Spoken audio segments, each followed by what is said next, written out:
Welcome to The Race on a Friday night. I'm Chance Seals in Washington. And I'm Haley Bull. President Biden continues to lag in the polls behind Donald Trump despite clearing the primary field among Democrats. But it's clear at this moment something is just maybe not clicking. And according to Real Clear Politics polling average, the president is still down against former President Trump by just about 2 points, meaning if the election were held today, Trump would likely win. Now, let's talk about the president's polling and more with Clifford Young. He is the president of U.S. Public Affairs at Ipsos. Thanks for joining us. To start, in your experience, was President Biden's State of the Union address the kind of performance that gets a bounce? Yeah, well, it was unorthodox. It was highly partisan, but I think he really hit the mark. He really showed everyone that he had energy, vitality, which was very important because he has an age issue when it comes to the polling. And the second point is he really nailed the saving democracy theme, which is the #1 issue in the United States today, according to our polling.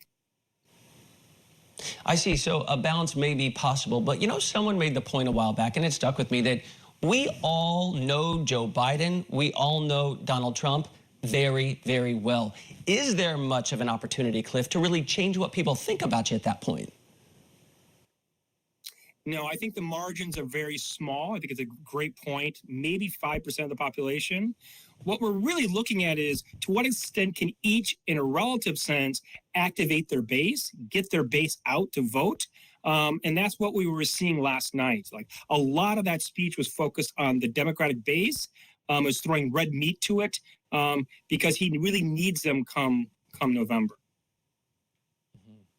And look, President Biden's favorability has been stubbornly low. It's kind of a catch-all category, if you will. Yeah, you have him at 40% approval. So what do you think of that measure? Well, it's weak. Obviously, the economy is improving. We would expect it to improve.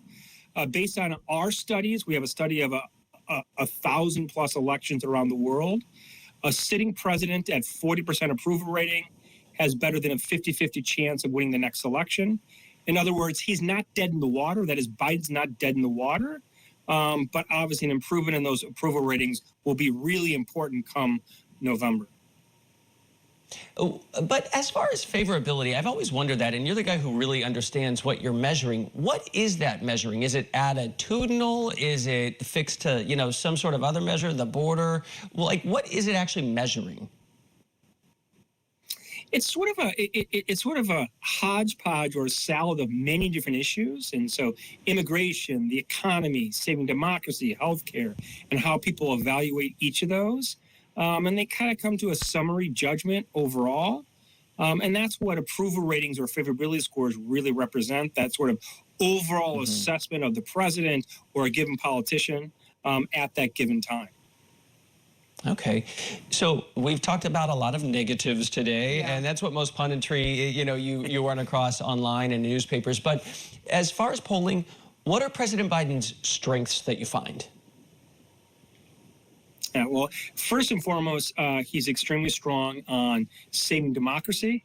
As I was saying before, in our own polling, that has become the #1 issue. That's a Democratic issue. That's a Biden issue. He's strong there. And he's very strong on social issues.